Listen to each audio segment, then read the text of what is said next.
네, 안녕하세요. 정신과 의사의 세상 읽기. 네, 정신과 의사 이광민입니다. 사실 정확하게는 계속 정신건강의학과 전문의 이광민입니다. 라고 해야 되는데, 그냥 정신과 의사라는 말이 저는 편해. 저는 개인적으로 편해요. 저는 개인적으로 편하고, 예, 뭐, 호칭이라는 거에 대한 것도 예전에 저희가 한번 하기도 했었죠. 저희가 예전에 한번 그냥 호칭이라는 거에 대한 것도 다루긴 했었는데, 이제 뭐, 저한테는 이제 선생님이라고도 했다가, 최근에는 이제 제가 병원을 시작하고 난 다음에 제 개인 병원을 시작하고 난 다음에는 원장님이라는 호칭을 가장 많이 듣습니다. 그러다가 이제 최근에는 이제 또 유튜브 방송 좀 전문적인, 예, 좀 이렇게 까불까불거리는 거 말고요. 좀 전문적인 이야기를 해야 되는 유튜브 방송을 갔을 때는 '호칭을 뭘로 하면 좋을까?'로 얘기를 하다가 원장님이 좀 가볍다는 거예요, 무게감이. 원장님 왜 하긴 다 근데 원장님은 무게감이 가벼울 수도 있죠. 그냥 그 시설의 장이라는 의미니까. 그래서 뭐 "선생님으로 할까요?" 뭐 하다가 이제 박사님 제가 그래도 의학 박사니까 "박사님이라는 호칭이 그래도 가장 전문성이 있지 않겠냐." 그래서 그렇게 했었거든요. 근데 박사님 호칭은 아직까지 뭔가 그 우리가 어린 시절 봤던 그 독수리 요용제를 포함해서 대부분의 그 만화 영화들의 박사님은 항상 그 흰머리에 뭔가 좀 퉁퉁하시고 약간 연세 들어 보이는 이미지잖아요. 예. 그래서 '아니 아직까지 박사님 소리 듣기에는 그렇게 나이가 많은 것 같진 않은데.' 싶다가도 또 근데 한편으로는 이렇게 신뢰감을 드리기 위해서는, 예, 뭐 '원장님보다는 박사님 같은 호칭이 좀 더 좋지 않나?' 혹은 뭐 근데 정신과 의사라는 뭐 전문의님 뭐 이러기에는 또 이상하잖아요. 예. 네, 그러니까 그런 것도 좀 생각해 보는, 예, 아침 시간을 보내고 있습니다. 예. 2025년 11월 24 일이고요. 지금은 10시 5 분이 쪼끔 지나고 있습니다. 뭐 저번에 한번 쭉 누구는 그래도 비교적 맞춰 오고 있죠. 이 날씨가 쪼끔 풀렸다가 이제 비 소식이 살짝 있습니다. 비 소식이 살짝 가볍게 비가 내릴 거라고 하고, 비가 내리고 난 다음에는 다시 초겨울 날씨로 더 기온이 떨어질 거라고 하니까요. 어 어떻게 보면은 마지막 가을의 기분을 느낄 수 있는 하루가 아닐까 싶기는 합니다. 제가 어제 잠깐 그 외곽에 나가서 약간 이렇게 바람을 좀 쐬고 왔는데 날씨가, 예, 전혀 뭐 춥지 않고 기분 좋게, 싸늘한? 기분 좋게 싸늘함? 좀 이상한가? 예, 하여튼, 예, 그 가을과 겨울의 딱 그 중간 어딘가에서 뭐 썩 그렇게 기분 나쁘지 않은 그런 날씨인 것 같네요. 인사를 좀 나누고 시작하면 유니 님께서, 예, 가장 처음 먼저 인사를 해 주셨고요. 원수인 님께서도 인사해 주시고 보나리 님께서도 인사해 주셨습니다. 아, 이거 발음 어떻게 해야 되죠? EASTH니까 에스스인가요? 네, 님께서도 네, 좋은 아침입니다. 인사해 주셨고요. 오영돈 님께서도 저뿐만 아니라, 예, 이광민 저와, 예, 김진원 감독님, 홍영우 PD님, 네, 오늘 홍영우 PD님과 함께하고 있습니다. 네. 그리고 내 인생의 랑 님께서도 안녕하세요 인사해 주셨고요. 보나리 님께서는 그냥 간단하게 정신과 약에 대한 질문을 주셨는데 말씀을 좀 드리면 트라조돈 25mg을 2 일차 살짝 아침 기분이 상쾌해져서 저도 모르게 좋은 아침이라고 인사하게 되네요라고 하셨는데, 음음음음. 어 트라조돈이 이게 재밌는 약입니다. 이게 재밌는 약인데 지금은 수면 보조제로 사용을 하고요. 다만 이 약이 개발된 건 원래는 그 우울증 약으로 개발됐습니다. 예. 트라조돈이 무슨 약이랑 비슷하냐면요. 쪼끔 독특한 계열의 약인데 그 멀타자핀이라는 성분의 약, 상품명으로는 레메론, 뭐 밀타, 예, 미르탁, 아니다. 예. 뭐 하여튼 그런 상품명의 약이랑 동등 계열의 약인데 약 성분은 다른, 예, 약인데요. 트라조돈이 원래는 우울증 약으로 개발됐는데 이쪽 계열의 약이 다 졸리거든요. 네, 다 졸리고 또 졸린 게 특성이 신경 안정제처럼 수면제나 신경 안정제처럼 사람의 기억을 나른하게 만들면서 자게 만드는 게 아니라 잠을 끌고 가는 효과가 좀 더 강합니다. 그래서 요쪽 계열의 약이 좀 깊은 잠을 유도하거든요. 잠을 들게 하는 건 좀 약한데요. 예, 깊은 잠을 좀 유도해 주는 효과가 있어요. 근데 아까 전에 말씀드렸던 트라조돈하고 동등 계열의 멀타자핀이라는 약은 우울증 약으로도 성공을 했어요. 우울증 약으로 지금 많이 사용해요. 예, 수면과 우울증에 같이 도움이 되는. 거기다가 약간 에너지도 올려주는. 예. 근데 이 트라조돈이라는 약은 시판이 되고 난 다음에 우울증 약으로 승인은 받았지만 시판이 되고 난 다음에 이 소위 의사들 사이에서는 아 이거 우울증에는 별로 효과 없는 것 같은데 이렇게 된 거예요. 알고 봤더니 트라조돈이 우울증에서 효과를 내려고 하면 훨씬 더 고용량이어야 하는 거죠. 지금 보나리님께서 25mg 말씀하셨는데 우울증에서 쓰려고 그러면 적어도 제가 볼 때는 150에서 200 이상은 써야 됩니다. 예. 근데 그렇게 써버리기에는 약이 졸리다 그랬잖아요. 그러니까 그 다음날 처지는 거예요. 예. 반면에 약을 약하게 썼더니 수면에 너무 좋은 거죠. 그리고 의존성도 없어요. 집중력을 떨어뜨리지도 않아요. 강한 약이 아니면서도 은근히 약간 잠을 잘 때 깊은 잠으로 잠을 끌고 가면서 수면을 유지해 주는 효과가 좋고 그 다음 날에도 그닥 여파가 없는 거죠. 그러다 보니까 지금은 트라조돈은 우울증 약으로는 거의 안 쓰고요. 수면 보조제 효과로 그렇게 사용을 하고 있습니다. WTI님께서는 월요일 아침은 맑은 눈의 원장님과 함께라고 항상 응원해 주셔서 감사합니다. 저도 뭔가 힘을 내서. 주아80님께서도 안녕하세요 하고 저랑 PD님께 인사를 해주셨고요. 세안킴님이시겠죠? 네. 께서도 인사해 주시면서 또 간단한 질문 주셨는데 이것도 하고 갈게요. 취미로 수학 공부를 다시 시작했는데 야 대단하십니다. 제가 아시는 분도 아들이 수능을 치는데 뭐 본인이 도와줄 게 별로 없으시다고 근데 도와줄 게 많을 수도 있는데 도와줄 게 별로 없는 것 같아서 아들 수능 치는데 나는 물리 공부를 시작했어 라면서 고등학교 물리 공부를 시작하시더라고요. 어찌됐건 세아님께서는 취미로 수학 공부를 다시 시작했는데 어딘가에서 수학을 꾸준히 하면 뇌에서 가바라는 물질이 생성된다고 하던데 이게 과학적인 근거가 있는 건가요? 라고 하셨는데 찾아보면 어딘가에는 있을 겁니다. 예. 왜냐면 그러니까 가바라는 것도 일종의 이 신경 전달 물질의 일종이기는 한데요. 이제 주로 가바는 우리의 심신을 좀 안정시켜주는 효과가 있거든요. 그러다 보니까 이제 술을 마셨을 때도 가바랑 유사한 효과가 처음엔 나타납니다. 우리가 초반에 술 마실 때 보면 약간 편안해지잖아요. 말하기도 편해지고, 낯선 사람들 대하기도 편해지고. 그러다 보면 어느 순간 이렇게 집중력이 뚝뚝뚝뚝 떨어지고 좀 있으면은 뭐 다시 숙취 때문에 우리 몸이 괴로워지죠. 그 초반에 효과를 주는 게 가바라는 것과 거의 동등한 영역이거든요. 신경안정제도 대부분 가바라는 물질과 연관성이 있습니다. 근데 우리 뇌는 근데 다 모든 게 연결되어 있기 때문에 그 어떤 건강한 행위를 했을 때 우리 뇌에 가바라는 물질에는 다 이렇게 쓰리쿠션처럼 영향을 줘서 일정 부분에 우리한테 안정감이라는 거를 줄 겁니다.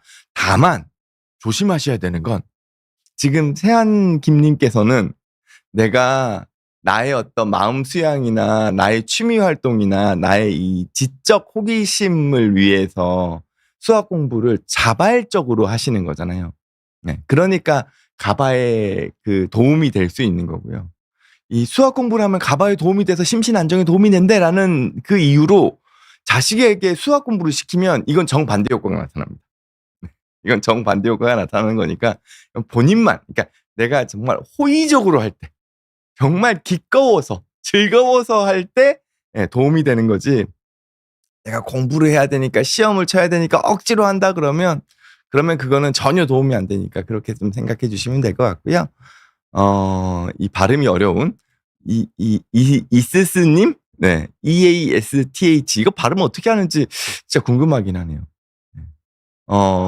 자낙스처럼 항우울제약 0.5mg 매일 한 달간 먹으면 기억력 감소나 의존증이 심해질까요? 라고 주셨는데, 일단은 자낙스는 우울증 약이 아닙니다. 네. 자낙스는 신경안정제예요. 신경안정제고, 자낙스의 0.5mg이라 그러면 주황색 약이거든요. 주황색 약이고 같은 약이 뭐가 있냐면 자나팜, 알프람 이런 약들이 다 같은 약입니다. 주황색으로 드시고 있다 그러면 이거 용량 높습니다. 용량 높아요. 용량이 높다는 얘기는 우리 뇌에 미치는 영향이 상당하다. 적지 않다. 꽤 된다. 이렇게 이해를 하셔야 됩니다. 신경안정제는 기본적으로 훅 치고 들어갔다가 훅 치고 빠져나가는 약이 안 좋습니다. 이게 약효가 길면은 오히려 안 좋을 거라고 생각하시는 분들이 많은데요. 약효가 긴 약은 그만큼 동등 용량을 긴 시간 동안 나눠서 작용하게 되잖아요. 그러다 보니까 우리 뇌에 훅 치고 들어갔다 훅 빠져나가는 게 아니고 은근히 들어왔다가 은근히 빠져나갑니다. 그러니까 즉 영향이 좀 덜하겠죠. 물론 노인분들 같은 경우는 주의하셔야 됩니다. 지속 시간이 길면 그만큼 내가 영향받는 시간이 많다는 의미인데 우리 뇌가 노인이 됐을 때는 조금 약해져 있으니까요. 하지만 자낙스 같은 약은 지속 시간이 짧아요. 한 3-4시간밖에 안 돼요. 그러니까 훅 치고 들어갔다 훅 치고 빠져나가는 약입니다. 그러니까 약을 먹었을 때 약효가 빨리 느껴지고 이 신경안정제니까 뭔가 이렇게 나른한 느낌이겠죠. 졸릴 수도 있고 집중력도 떨어질 수 있습니다. 반면에 훅 빠져나갈 때는 반동으로 불안이 튀어 올라올 수 있어서 그렇게 좋은 약은 아니니까 좀 줄여서 드시는 걸 권유드리고 싶습니다. 근데 다만 이거 바로 끊으시면 안 됩니다. 서서히 줄이셔야 됩니다. 의학적으로는 거의 뭐 2주에서 3주 간격으로 4분의 1씩 줄이라고 합니다.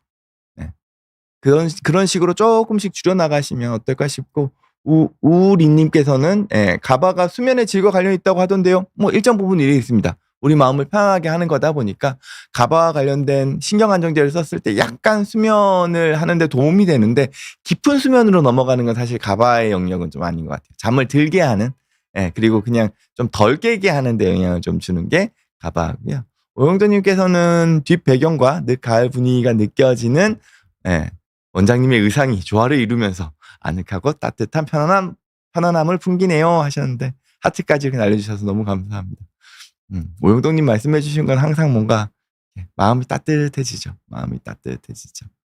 그리고 저희가 뭐 방송에서 지금 뭐 제목은 오늘은 올바른 판단력과 관련된 이야기지만 제가 뭐 여러 고민들을 했습니다. 뭐 사실 지금 제가 비욘디에서 이 시간에 여러분들 만나는 게 거의 한 3년에서 4년 정도 돼 가거든요. 맨 처음에는 2주 간격으로 했다가 뭐 1주 간격으로 한 지도 거의 제가 볼 때는 2년 정도 된 것 같고요. 2년 정도 된 것 같고요.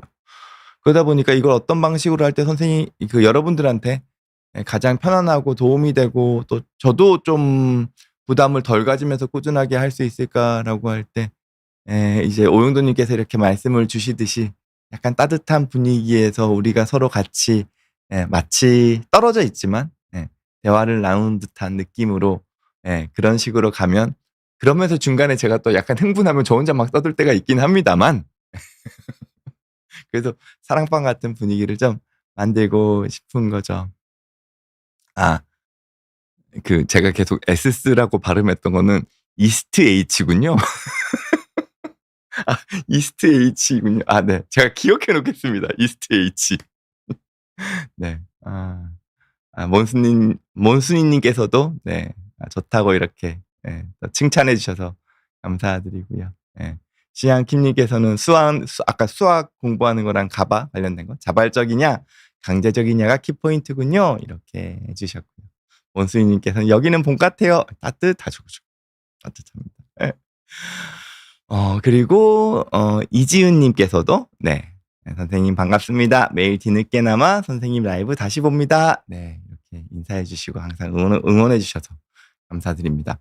오늘의 일단은 올바른 판단력에 대한 주제는 정신과에서 여러 가지 영역들이 있습니다. 저희가 바라보는 여러 가지 영역들이 있는데 그중에 가장 기본적인 걸 꼽으라면 1번은 기분이겠죠. 왜냐면 정신과 질환이라고 얘기할 때 첫 번째로 떠올리는 건 일단 우울증이잖아요.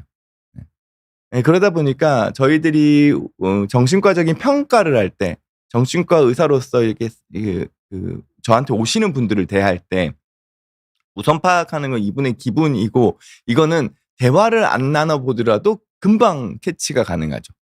기분은 얼굴 표정만 봐도 느껴지고 말하는 투만 들어봐도 느껴지고 일정 부분 들어오는 과정에서의 걸음걸이나 행동 그리고 대충 옷차림이나 이런 걸 외모를 보더라도 우울증은 금방 눈에 좀 띄는 편입니다. 예, 그 아우라라 그러죠. 어두운 아우라가 있어요. 어두운 뭔가 이렇게 그늘져 있어. 그게 딱 보이죠. 예. 그게 첫 번째가 저희들은 어쩔 수 없이 기분이고요.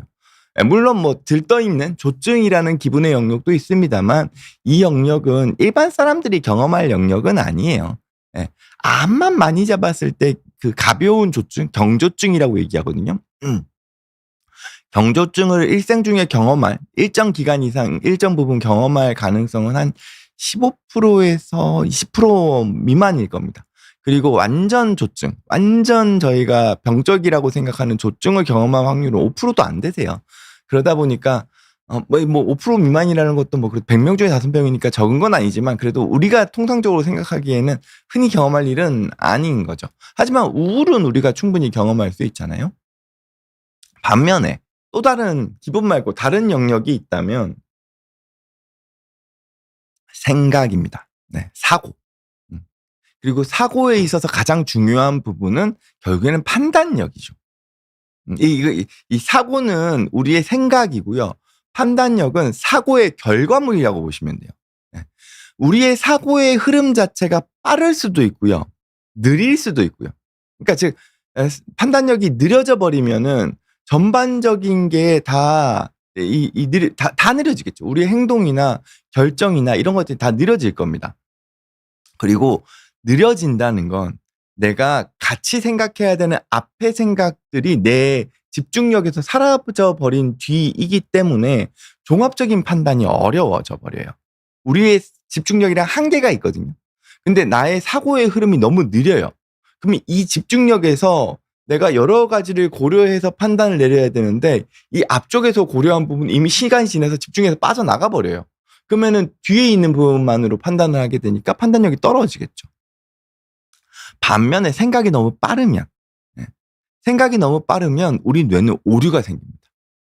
컴퓨터도 과부하를 막 걸어버리면 오류가 생기듯이 우리도 생각이 일단 많아져 버리면 생각이 중간중간 빠지거나 튀어요. 그럼 그게 또 생각의 왜곡을 만들겠죠. 그러니까 결국에는 이 생각의 흐름, 생각의 이 과정, 이런 것들이 판단력이라는 결과물을 만들어내는 거거든요. 그래서 저희가 기분과 생각을 보는데 그중에 오늘은 이 생각의 결과물인 판단력에 대한 거를 이야기를 좀 해보려고 하는 거죠. 우리가 기본적으로 어떤 판단을 하는 데 있어 가지고 특히 이제 왜곡된 판단, 왜곡된 판단을 하는 데 있어서의 주된 요인 3가지를 꼽으라 그러면 3가지를 꼽으라 그러면 첫 번째는 환경입니다. 첫 번째는 환경이에요. 주변에서 나를 이쪽 방향 모르고 가는 거죠. 즉 나의 생각의 여러 가지 내용들을 내가 종합적으로 주워 담아서 판단을 하는 게 아니라 일정 환경의 어떤 조직이나 사람이 그 생각을 나한테 주입해 주는 거예요. 일정 부분. 좀 더 포장해서. 더 약간 많은 양을. 다른 것보다. 이게 언제 가장 심하냐 하면 이 환경으로 인한 판단의 왜곡이 언제 가장 심하냐 하면 어린 나이 때죠. 사춘기 즈음까지. 사춘기가 일정 부분 포함되기도 하고 안 되기도 하고. 왜냐하면 부모님의 영향을 받으니까요. 이 시기는 아이들의 판단력으로 무언가를 하기에는 아직 미숙하다라고 생각을 하니까 부모님의 돌봄 하에 있잖아요. 그러다 보니까 환경적인 부분에서의 판단의 주된 정보는 부모님을 통해서 오는 경우가 많아요. 혹은 부모님의 판단을 그대로 이어받아 버리기도 하고요. 뭐 이거는 근데 발달상 정상이긴 하죠. 대부분의 부모님은 아이를 위하니까요. 근데 이 상황에서 만약에 부모님의 판단력이 왜곡돼 있어요. 그럼 당연히 아이들의 판단력도 왜곡되어져 버리죠. 그래서 청소년기 아이들 특징들 보면 중에서 저한테 오는 아이들의 특징들 중에서 어린 시절에는 부모님의 판단력을 다 그냥 오롯이 다 잘 가져간 거예요. 그래서 부모님이 원하시는 대로 부모님의 판단력에 맞게 그걸 막 맞춰가면서 산 거죠. 근데 이 부모님의 판단이 일정 부분 쪼끔 과해요. 그게 뭐 완벽주의가 됐든 의심이 좀 있으시든 예. 일정 부분 왜곡돼 있는 부모님의 생각을 가지고 있는 경우에 이거를 아이가 답습하면서 어린 시절에는 부모님한테 인정받고 사랑받기 위해서 다소 왜곡돼 있는 이 판단을 다 받아들이면서 맞춰 나가는 거예요. 그러다가 청소년기가 딱 돼 가지고 봤더니 '어? 다른 애들은 이렇게 안 사네?' 이게 딱 느껴지는 순간 애는 그때부터 자기 생각을 가지죠. 그럼 그때부터 어떻게 돼요? 부모님이랑 충돌해요. 그러면 부모님이랑 충돌해서 부모님이 그게 쪼끔 이렇게 어떻게 하려고 그러는데 이게 부모님도 쉽지 않으니까 뭐 손을 대기도 하고 약간 심한 말도 하게 되고 그러면 애도 같이 심한 말하고 같이 치고받고 싸우고 가출하고 뭐 "엄마 아빠는 죽어버렸으면 좋겠어." 이러고 그러면 이제 그때부터 예 난장판이 되죠. 그리고 저한테 오는 거죠. 그래서 얘기를 들어보면 예 어린 시절에는 부모님에게 너무 사랑받는 부모님이 너무 인정하는 정말 좋은 아이였는데 어느 순간 애가 나빠져 버렸다는 거예요. 나쁜 친구들을 사귄 것 같아요. 근데 이렇게 쭉 들어보면은 예 엄마의 판단력이 살짝 왜곡돼 있어요. 아빠의 판단력이 살짝 왜곡돼 있어요. 예 그리고 그거를 아이가 어린 시절에는 그 아빠 엄마의 다소 왜곡된 예 판단력을 맞춰가면서 살았던 거죠. 그리고 그제서야 이제 그다음에 이게 아니라는 거 아니까 당연히 충돌이 생기는 거고 예. 그러면 이제 일정 부분 아이가 부모님이랑 충돌하는 거 역시 이거는 건강한 판단력 하에의 반응일 수도 있어요. 물론 결과물은 안 좋은 거긴 하지만요. 그럼 거기서 이제 조율을 해 드려야죠. 부모님의 판단력을 다시 쪼끔 수정해 주고 정상적으로. 애도 부모님이 바뀔 거니까 너도 이런 부분에서 너무 어긋나지는 말아야 한다는 걸 알려주는 거죠. 그래서 첫 번째는 환경. 예. 그래서 이스트 H 님께서 "환경이 중요하네요." 하셨고 예. 어 시안 킴 님께서는 "올바른 판단력을 가지기 위해서 일반인이 개인적으로 노력할 수 있는 건 어떤 게 있을까요?" 이것도 말씀 다 드릴 겁니다, 오늘. 예. 윤희 님께서는 "아이들이 사춘기가 되면 엄마 말이 귀에 들리지 않는 것 같아요." 근데 사춘기 아이들이 엄마 말을 무시하려고 한다는 건 내가 인제 사회랑 좀 사회적으로 무언가를 해 보겠다는 욕심이에요. 욕심이에요. 예. 그래서 그다음에 판단력의 왜곡. 예. 우리가 올바른 판단력을 방해하는 요소 중에 하나는 예 욕심입니다. 욕심이에요. 이건 내 내부적으로 올라오는 거예요. 내 내부적으로 내가 아직까지 경험이 많지 않은데 예 내가 뭔가를 새롭게 해 보고 싶은 영역이 생기는 거예요. 근데 사람이 참 웃긴 게요. 사람이 참 웃긴 게 내가 새로운 도전을 하잖아요. 욕심에 기반해서 새로운 도전을 하잖아요. 그때 우리는 정상적으로 약간 판단력이 왜곡돼요. 어떤 식으로? 네. 긍정적으로. 대부분의 판단력이 왜곡이 긍정적으로 가기가 쉽지가 않거든요. 예. 대부분은 부정적으로 가요, 우리가. 근데 욕심에 기반한 판단은 대부분 긍정적으로 가요. 이게 자칫 잘못하면은 과대망상이나 전지전능감으로 가요. 근데 이게 어쩔 수 없죠. 왜냐하면 나는 모험을 하잖아요. 도전을 떠났잖아요. 예. 콜럼버스가 그 지구가 둥글다는 걸 입증하기 위해서 인도를 가기 위해서 대서양으로 출발할 때 '나 이거 실패할 것 같은데. 막상 이거 가다가 태풍 만나면 어떡하지? 이거 선원들이 반란이라도 일으키면 어떡해? 야 막상 출발했는데 이게 지구는 평평해 가지고 끝에서 떨어지면 어떡하지?' 이런 생각을 한다고 해 봐요. 그러면 시도할 수 있겠어요? 시도 못 해요. 시도 못 하죠. 콜럼버스는 어차피 주사위가 던져졌어요. 왜냐면 그 달걀을 쓰러뜨리지 않기 위해 이렇게 박는 것까지 퍼포먼스까지 했잖아요. 그러면은 나는 이제 무조건 떠나야 되는 사람이에요, 이제. 뭐가 죽이 됐든 밥이 됐든. 예. 그러면은 같이 동행하고 있는 선원들이나 부선장이나 이런 사람들은 그래도 불안해할 수 있잖아요. 그때 이 콜럼버스는 예 주된 판단을 내려야 되는 사람은 세뇌하죠. 소위 말해서 가스라이팅 해야죠. "날 믿고 쫓아와라. 응? 확고하다. 야 내가 보여줄 수 있다. 어? 그리고 우리는 이 역사적인 항해를 통해서 엄청난 성취를 이뤄낼 거다. 우리는 금이환영할 거다. 근데 그게 다른 사람들한테뿐만 아니라 나한테도 하죠. 자기 세뇌도 하죠. 욕심이라는 거는 그런 거예요. 내가 보고 싶은 것만 보게 돼요. 긍정적인 방향으로. 안 그러면은 내가 이거를 뚫어낼 수 있는 용기를 가지지 못해요. 왜냐면 이거는 내가 아직까지 경험을 해보지 못한 영역이거나 경험이 부족한 영역이잖아요. 그거를 하려고 하니까 당연히 내 중심적으로 생각할 수밖에 없는 거예요. 네. 다소 불안한, 네. 다소 부정적인 영역이 있다 하더라도 이거를 생각하면 네. 내가 주눅 들고 뒤로 빠질 수 있고 그렇게 되면 추진력을 못 얻으니까 네.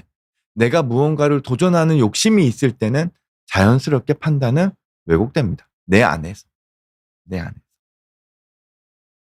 이건 내 안에서 일정 부분 나를 가스라이팅 하는 거예요.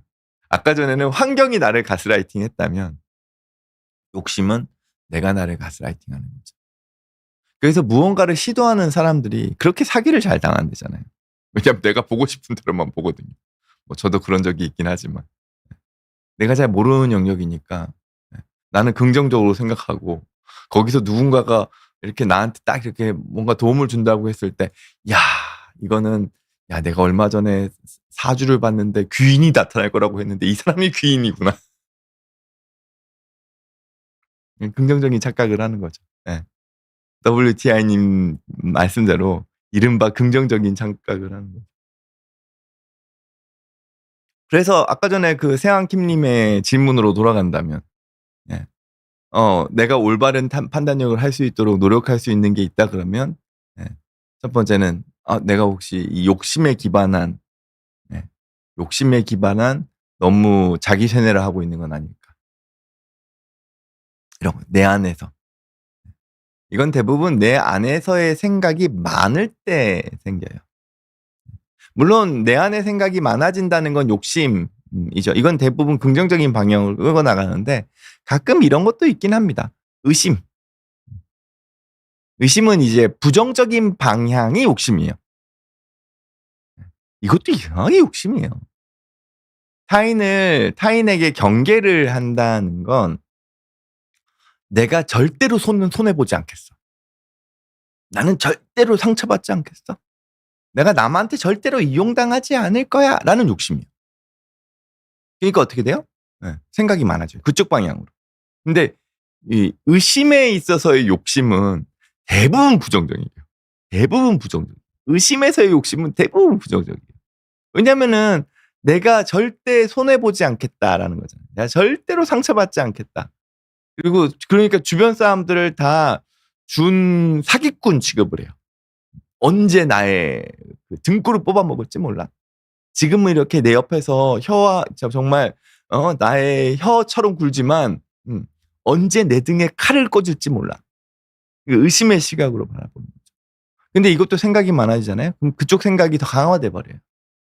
그러니까 이제 어느 순간부터 나를 도와주는 사람이고 진정으로 나를 함께하는 사람인데도 불구하고 예, 그 사람에 대해서 항상 비난하거나 안 좋은 방향으로 의심하거나 감시하거나 핍박하는 거예요. 여기에 다른 예는 의처증이죠. 의부증. 나한테 가장 소중한 사람인데도 불구하고 그리고 내 옆에 두고 싶으니까 사실은 뭐라 그럴까 의심하는 거잖아요. 근데 언제 얘가 날 떠날지 몰라. 얘가 언제 다른 남자나 여자나 막 이렇게 만나고 있을지 몰라라고 하니까 막 의심을 하는 거죠. 이것도 욕심이 과한 거죠.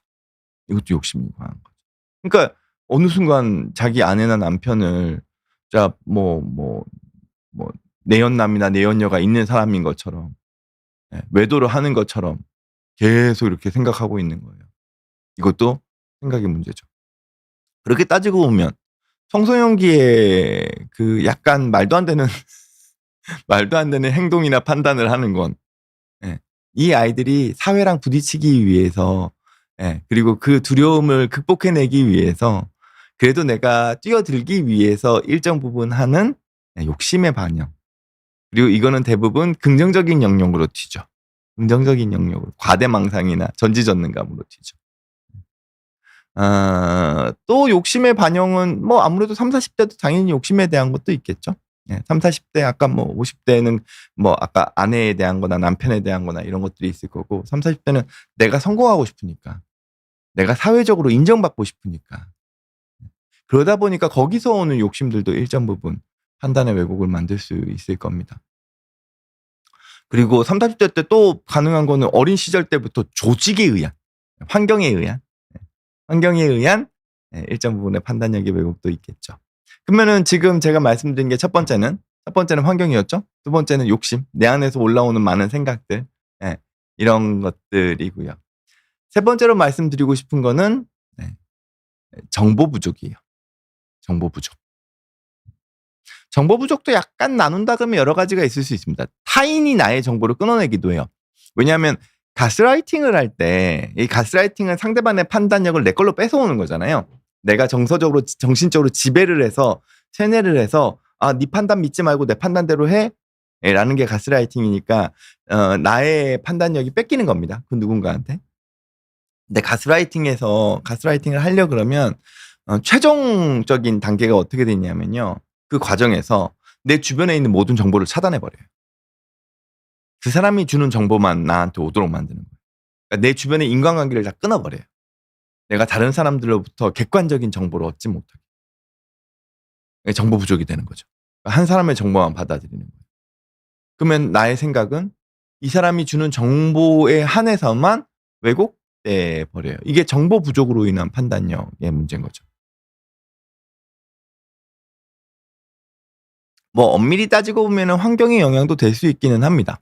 환경의 영향도 될 수 있긴 합니다만 근데 그 환경이 아니라 하더라도 내가 일정 부분의 신념이나 생각이나 정보에만 지나치게 편향되는 경우에 그런 경우에 우리의 판단은 올바로 가기가 힘들어지는 거죠. 이런 겁니다. 예전에 제가 아시는 분은 요즘이야 뭐 신문을 잘 안 봅니다만 예. 신문도 참 이상해졌죠? 이거 좀 이따 얘기합시다. 예, 요즘은 신문을 잘 안 읽고 대부분 뭐 포탈 통해서 뉴스를 봅니다만.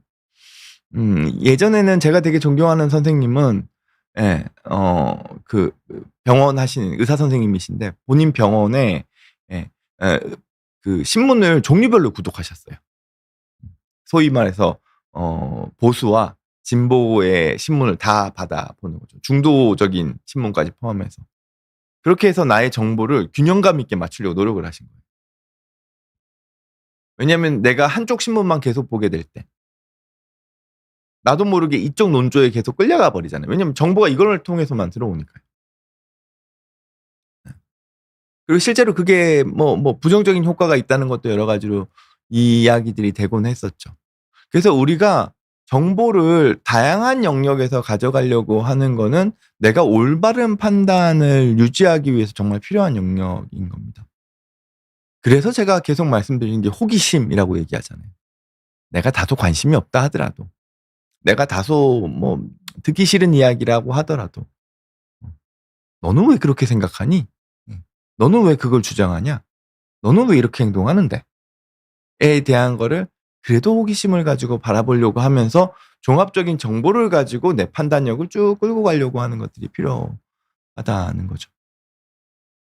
신문 얘기가 나와서 말인데 우리나라 신문이 어느 순간부터 뭐라 그럴까요? 이 포털에 노예가 돼 있잖아요. 포털에 노예가 돼 있다는 건 어떤 거냐면 이제 제목으로 어떻게 하면 어그로를 끌려고 요즘 더 심해졌던 게 여러분도 혹시 그 포털에 연예 기사 가끔 보시나요? 이거 연예인병 걸렸다 그러려나? 저는 가끔씩 확인하거든요. 아니, 제 뉴스를 찾으려고 하기보다는 요즘 연예 뉴스에 어떤 게 있나 이렇게 궁금해가지고 이렇게 연예 뉴스를 일부러 찾아보는데 뭐 그런 거 있잖아요. 무슨 방송인 누구누구 씨 뭐뭐 때문에 논란 중. 딱 들어가서 보면은 예, 무슨 예능 프로 나와가지고 이렇게 얘기한 내용들을 막 마치 지금 사건이 터진 것 마냥 기사를 뽑죠. 뭐 연예 뉴스도 이럴진데 예, 일반 뉴스는 어떻겠어요? 지금 뭐냐면은 신문의 대부분의 어떤 논조나 이 제목을 뽑아내는 게 다 포털에서 어떻게 하면 눈길을 끌어서 클릭수 하나 더 올려버릴까에 대한 걸로 바뀌어 버린 것 같다는 거죠. 그러다 보니까 예전에는 신문이라 그랬을 때 '아 이 신문은 약간 이런 정체성을 가지고 이런 논조로 이런 사회적인 메시지를 내는 신문. 뭐 이쪽 신문은 어떤 정체성을 가지고' 이게 쪼끔 뚜렷하게 보였다면 지금은 뭐 그것도 저것도 아닌 것 같아요. 그리고 뭐 확실하게 요즘은 텍스트 기반이 아니니까 대부분 제목만 보고 난 다음에 안의 내용은 대충 보고 안 보잖아요. 그러니까 차분하게 이렇게 신문을 펼쳐서 이렇게 쭉 본다거나 한 신문의 하루의 그 기사들을 뭐 인터넷으로라도 뭐 이것저것 이렇게 이 신문에는 어떤 뉴스들이 있나 이렇게 찾는 것도 우리나라에서는 쉽지가 않아져 버린 것 같다는 생각이 드는 거죠. 예. 외국 같은 경우에는 그래도 아직까지 구독 서비스로 뭐 뉴욕 타임즈든 워싱턴 포스트든 월스트리트 저널이든 이런 식으로 그 각 개인들이 실제로 자기가 돈을 내면서 구독료를 내면서 인터넷상에서 기사들을 그 신문사의 홈페이지에 들어가서 보잖아요. 네. 우리나라는 더 이상 그런 일들이 없어져 버렸죠. 이 포털의 무서움인 것 같다는 생각도 들고요. WTI 님께서는 톱스타 암흑의 결혼. 근데 막상 내용 보면 음악과 결혼 뭐 이런 거죠. 이런 거죠. 네. 아. 마누카 14 에이전시 님께서는 "선생님 연예인 마인드를 조금 장착하시는 것도 나쁘지 않다고 생각합니다." 방송이니까요. 감사합니다. 아. 연예인병 안 걸리려고. 약간 그런 거 있잖아요. 그래도 제 아이덴티티는 의사인데 그리고 설령 제가 어떤 방송과 관련된 걸 하더라도 그래도 제가 가지고 있는 그 정신과 의사로서의 아이덴티티 측면에서 그래도 쪼끔 사회적으로 도움이 될 만한 어떤 사람들의 마음에 사람들의 어떤 정서에 도움이 될 만한 그 무언가를 꾸준히 해 보고 싶다는 생각을 하는 거죠. 그래서 정리하면 이렇습니다. 첫 번째는 환경, 두 번째는 내 마음에서의 어떤 욕심, 과도한 생각, 그리고 세 번째는 내가 나한테 들어오는 정보 부족. 그래서 쪼끔 이건 뭐 안타깝고 슬픈 얘기지만 우리 뇌가 노화가 되면 한참 노화가 되면 혹은 어떤 경우에는 병 때문에 우리의 뇌세포가 줄어들게 되죠. 우리가 소위 치매라고 이야기하는 그런 경우가 생기게 되면 우리가 기억할 수 있는 그 저장고가 현격하게 줄어들다 보니 우리가 정보를 종합적으로 담아낼 수가 없게 돼요. 즉 이 아까 전에 말씀드렸던 정보 부족은 나도 모르게 한 방향만 보다 보니 그 누군가가 이 정보만 주다 보니 정보가 이쪽 방향으로 쏠리고 종합적인 정보가 부족해지는 거라면 이 치매 때문에 오는 정보 부족은 나의 뇌에서 그 정보들을 담아낼 수 없기 때문에 예 조금의 정보밖에는 담을 수 없기 때문에 생기는 판단의 왜곡인 거죠. 그래서 치매가 초반에는 이제 기억이 쪼끔 잘 안 돼서 생기는 일상생활의 불편함이지만 시간이 지나면 이제 의심이나 잘못된 판단이나 이런 심지어 뭐 망상까지도 동반되는 게 그런 영역 때문에 생기는 판단의 왜곡이라고 볼 수 있을 것 같습니다. 그래서 이후에 여러분들하고 쪼끔 그래도 이야기를 나누면서 오늘은 뭔가 좀 여유 있게 진행하게 되네요. 그래도 뭔가 되게 내용은 알차게 여러분들한테 말씀을 드린 것 같은데 시간도 한 9 분쯤 여유 있게 남았고 이제 여러분들 댓글 좀 보면서 마무리하면 될 것 같다는 생각인데요. 아유 오늘 뭔가 좋네요. PD님이 훌륭한 분이 계셔서 그런가. 베이포트 님께서는 do not fear mind로 해야겠네요. 그래도 do not fear mind라는 거는 저 fear가 동료에 대한 fear를 이야기하는 거겠죠? 그러니까 '내 판단이 아니라 남의 판단에 끌려가지 말자.' 약간 이런 말씀을 '환경에 너무 끌려가지 말자.' 이런 말씀을 주신 것 같고요.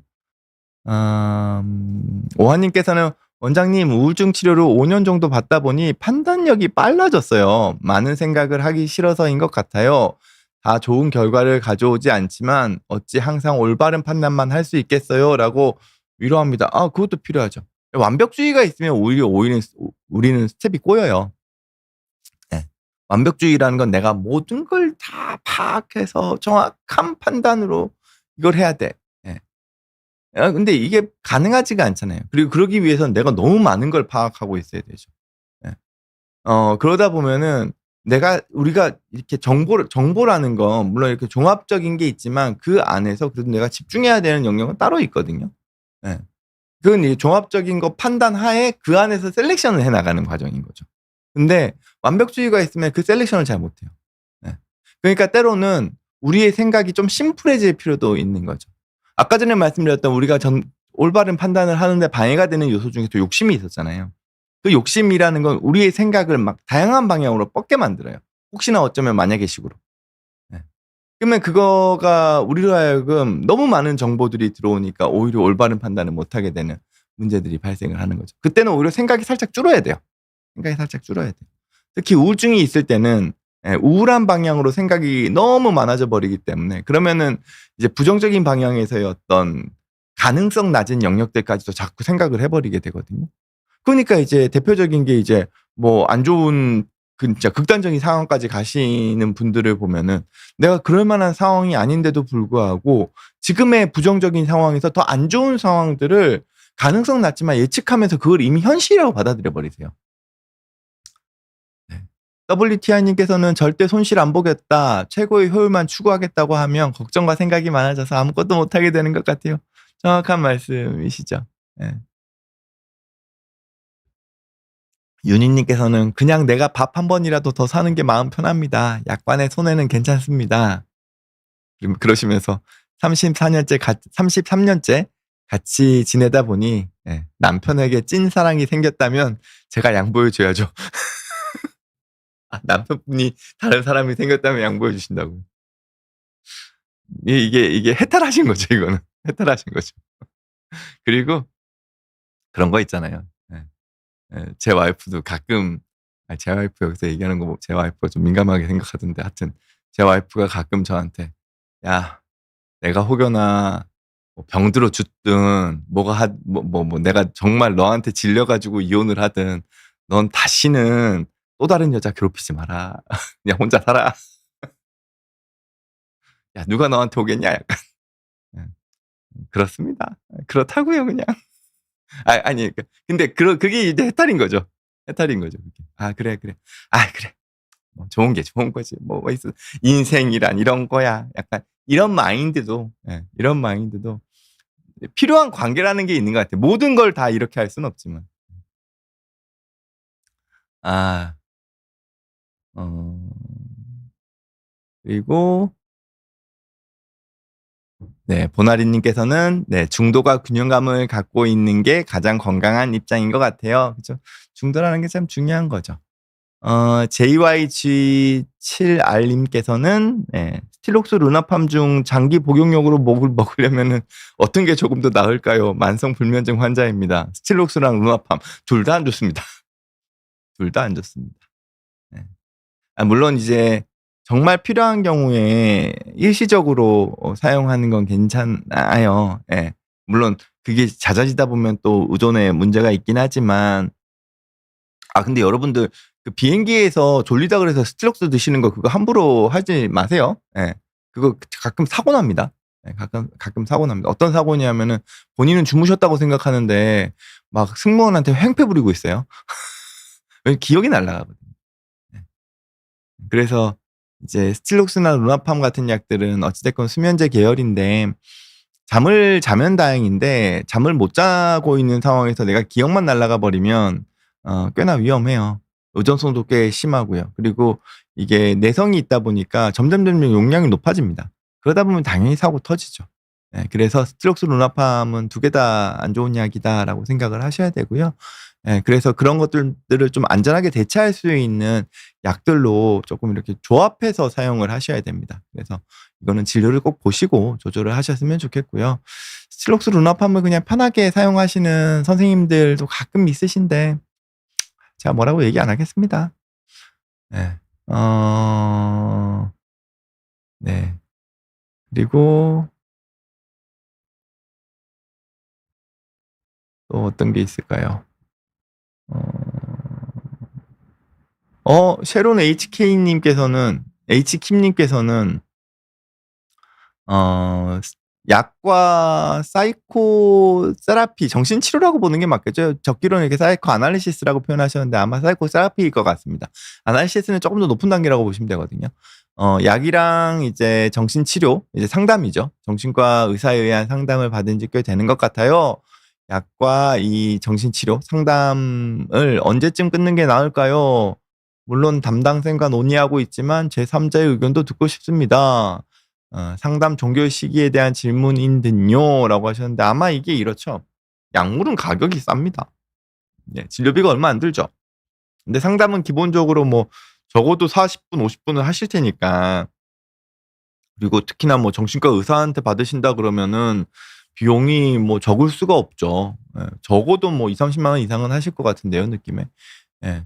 그러면 이제 아무래도 이게 뭐 거기다가 상담이라는 거는 뭐 한 달에 한 번 뭐 이렇게 하는 거 자체가 뭐 도움이 아예 안 되는 건 아니지만 가급적이면 좀 짧은 텀으로 가져가거든요. 적어도 한 2 주에 한 번. 예. 그러다 보니까 이게 뭐 2 주에 한 번씩 해 가지고는 상담 받으려고 하면 이거 비용도 뭐 적지는 않죠. 무시는 못 하죠. 물론 경제적으로 여력이 되신다 그러면야 뭐 전혀 나쁠 건 없습니다만 경제적으로 힘드신 상황이라 그러면 예, 이게 뭐 어렵지, 그러니까 뭐라고 답변 드리기는 참 어려운 것 같습니다. 근데 에 이 정신분석을 만든 이제 지그문트 프로이트죠. 프로이트가 말년에 적은 논문 중에서 이제 되게 유명한 논문이 정신분석은 종교를 할 수 있는가 없는가거든요. 이 정신분석의 대가라고 할 수 있는 프로이트도 어떻게 하면 종교를, 그러니까 정신분석을 종결해 나가는 과정, 이렇게 논문의 제목을 쓰지 않고요. 정신분석은 종교를 할 수 있는가 없는가로 제목을 지을 정도니, 예. 이게 그만큼 이 상담이라는 영역이 이렇게 내가 이렇게 상담을 쭉 해 나가는 과정에서 이거를 딱 이렇게 끊고 종결을 한다는 게 마음이 참 쉽지 않은 영역일 것 같다는 생각은 듭니다. 이게 그만큼 이제 정서적으로 처음에는 의존하죠. 처음에는 정서적으로 의존하는 관계이기 때문에 이때는 사실 종결이 그렇게 쉽지 않습니다만 어느 정도 수준이 되고 나면은 서로서로 이렇게 뭔가 이렇게 주고받는 관계가 되거든요. 본인도 이렇게 하면서 이렇게 내 안에서 이제 무언가도 좀 돌아가게끔 되고요. 음. 뭐랑 유사하다고 할 수 있을까?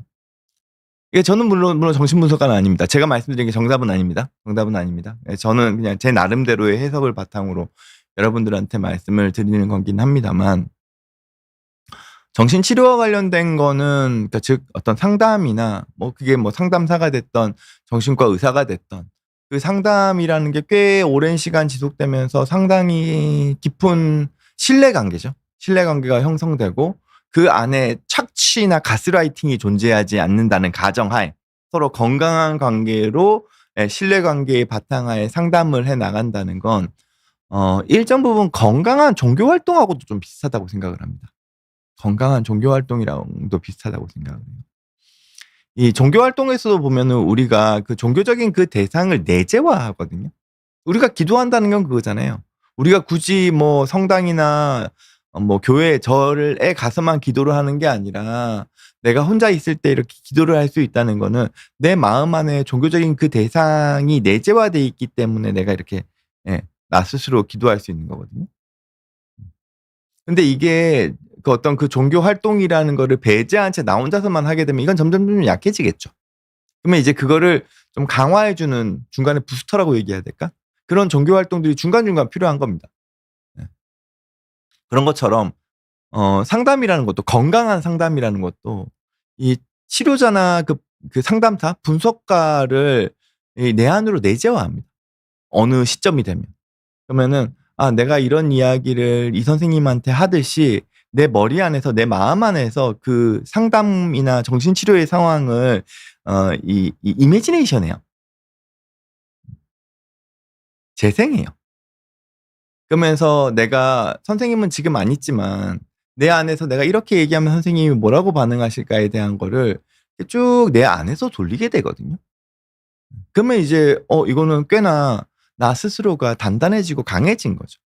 마치 어린 시절 내가 나를 돌봐주고 사랑해주고 나를 지켜주던 이 주양육자, 애착의 대상이 내 안에 내재화되는 것처럼요.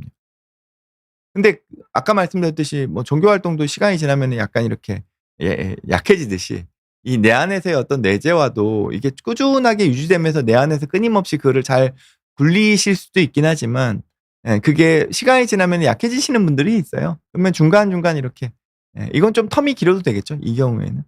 가서는 얘기하면서 또 쪼끔 내 마음 안에 있는 그 가상의 나를 상담해 주는 선생님, 나한테 치료를 해 주는 선생님을 또 쪼끔 단단하게 만들고 그렇게 이렇게 내가 또 일상생활 하다가 또 좀 단단하게 만들고 이렇게 가면서 서서히 끊어낼 수 있는 게 아닐까 이런 생각을 좀 해 봅니다. 시간이 벌써 좀 많이 흘렀네요. 벌써 11 시가 다 돼서 HKJ 님께서도 "벌써 마무리요. 11 시까지 하세요." 아. 원래 비온디가 50 분까지입니다. 50 분까지입니다. 제가 항상 늦게까지 했죠. 늦게까지 했죠.